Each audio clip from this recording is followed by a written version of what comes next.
Hello guys, welcome back to all of you. कैसे हैं आप सभी? आई होप आप सभी अच्छे से होंगे।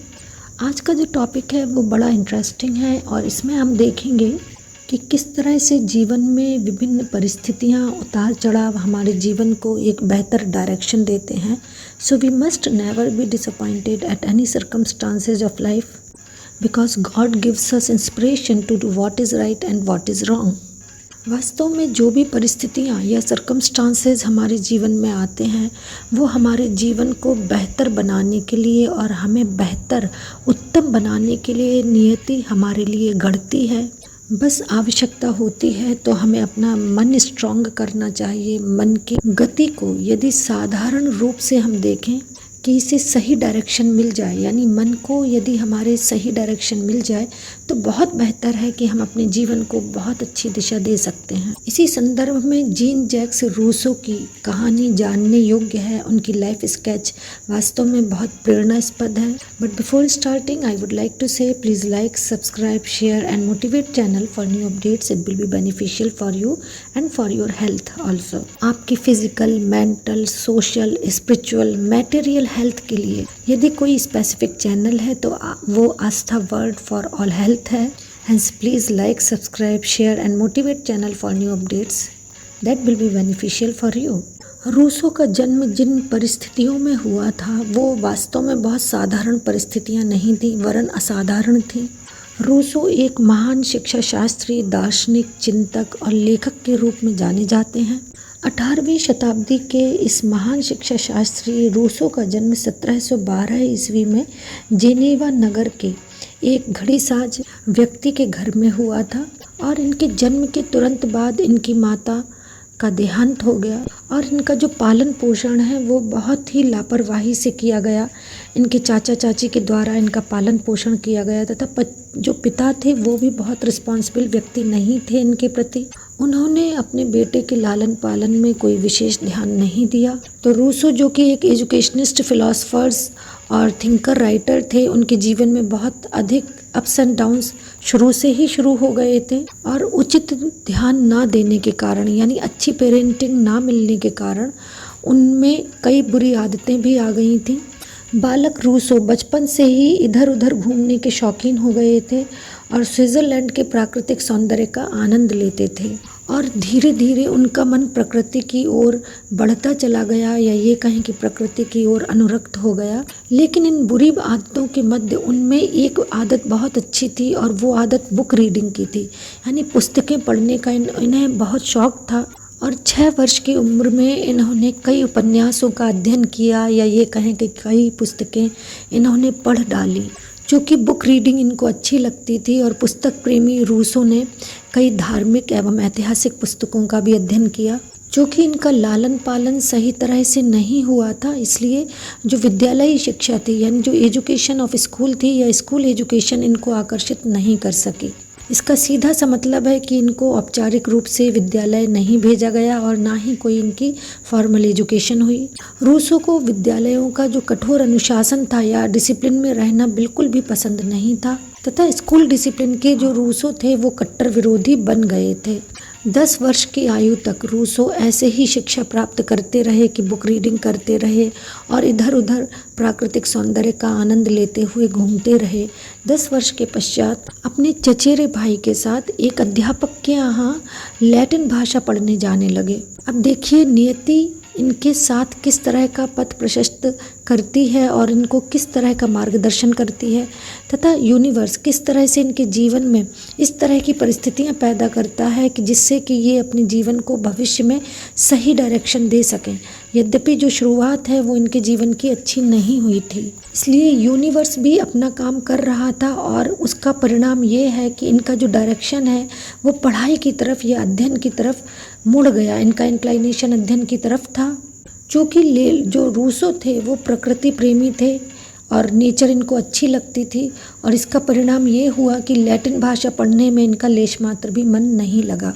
चूँकि रूसो को कभी भी डिसिप्लिन में नहीं रखा गया और इनको स्ट्रिक्ट डिसिप्लिन बिल्कुल भी पसंद नहीं था। ये एक व्यवसायी के यहाँ कार्य करने लगे, लेकिन व्यवसायी का कठोर अनुशासन इनको लेश मात्र भी पसंद नहीं आया और ये वहाँ से भी छोड़कर चले गए। इन्हें जीवन के विभिन्न कठोर अनुभव प्राप्त हो रहे थे। एक बार किसी ने इन पर मिथ्या आरोप लगाया और मिथ्या आरोप लगाने के कारण इनको कारावास दिया गया, जिसके कारण इनके हृदय पर बहुत अधिक प्रभाव पड़ा। इनकी भावनाएं आहत हुई और इनके हृदय को ठेस पहुंची तथा इसका परिणाम ये हुआ कि जितने भी सोशल ऑर्गेनाइजेशंस थे, रूसो उनके कट्टर विरोधी बन गए। इस प्रकार से 21 वर्ष की आयु तक रूसो का जीवन बहुत कष्ट में रहा और इन्होंने कई प्रकार की परेशानियां और अप्स एंड डाउन्स लाइफ में देखे। इसका परिणाम ये हुआ कि रूसो को नियति कुछ और ही डायरेक्शन दे रही थी। जीन जैक्स रूसो ने जेनेवा छोड़ने का निर्णय कर लिया और फ्रांस जाने का निश्चय किया। चूँकि बुक्स रीडिंग की आदत इनकी बचपन से ही थी और ये इनके लिए एक वर्चू या वरदान सिद्ध हुई ये आदत, और फ्रांस जाकर इन्होंने पुनः साहित्य का अध्ययन प्रारंभ किया। साहित्यिक पुस्तकें जो थी उनका अध्ययन शुरू किया। रूसो ने प्लेटो, मॉन्टेन, हॉब्स, लॉक और वोल्टेयर की जो पुस्तकें थी या जो स्पेसिफिक बुक्स थी उनका अध्ययन किया, बड़े बड़े ग्रंथों का अध्ययन किया। अच्छी पुस्तकों का अध्ययन करना भी वास्तव में सरस्वती की सेवा ही है और उस अध्ययन के परिणाम स्वरूप इनके जीवन में ये डायरेक्शन आया कि ये अच्छे अच्छे लेखकों से मिलने लगे। अच्छे अच्छे दार्शनिक चिंतक जो उस समय के थे उनसे इनका मिलना मिलाना शुरू हुआ और ये स्वयं भी लेखक बन गए। उन्होंने इनको मोटिवेशन दिया और ये स्वयं भी राइटर बन गए। इस तरह से रूसो जो कभी विद्यालय नहीं गए थे, जिन्होंने कभी स्कूल एजुकेशन नहीं ली थी, उन्होंने लिखना शुरू कर दिया। इनका परिचय उस समय के महान लेखकों से हुआ और उनका इम्पैक्ट इनकी पर्सनैलिटी पर डायरेक्टली और इनडायरेक्टली पड़ा। यहाँ पर ये बात ध्यान देने योग्य है कि आपकी संगति कैसी है, आपकी सराउंडिंग कैसी है, इसका इम्पैक्ट आपकी पर्सनैलिटी पर अवश्य पड़ता है।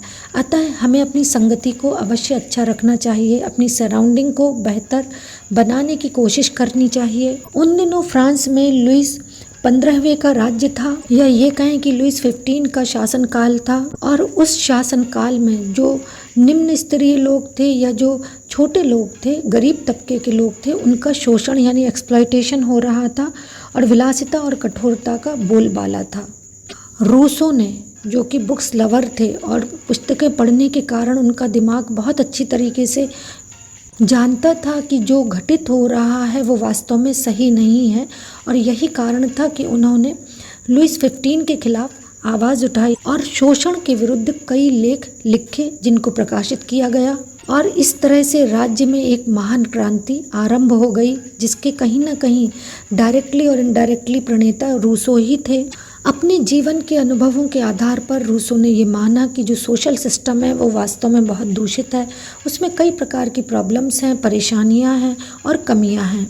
रूसो जो कि एक प्रकृति प्रेमी थे, उनका ये कहना था कि प्रकृति के नियामक हाथों में आने वाली प्रत्येक वस्तु अच्छी होती है और मनुष्य के हाथ में जब वही वस्तु आ जाती है तो वो नष्ट हो जाती है। Everything is good as it comes from the hands of author of nature, but everything degenerates in the hands of man, ऐसा रूसो कहते थे। देखिए, रूसो के जो जीवन के अप्स एंड डाउन्स हैं उनका कभी भी अंत नहीं हुआ, लेकिन इन्हीं के मध्य में उन्होंने अपने रास्ते बनाए और वो जीवन में इतना कार्य कर गए कि आज तक हम उनको याद करते हैं। जीन जैक्स रूसो ने 1741 में पढ़ाना शुरू किया बच्चों को, लेकिन वे उसमें भी सफल नहीं हो सके और अधिक दिनों तक इन्होंने बच्चों को नहीं पढ़ाया।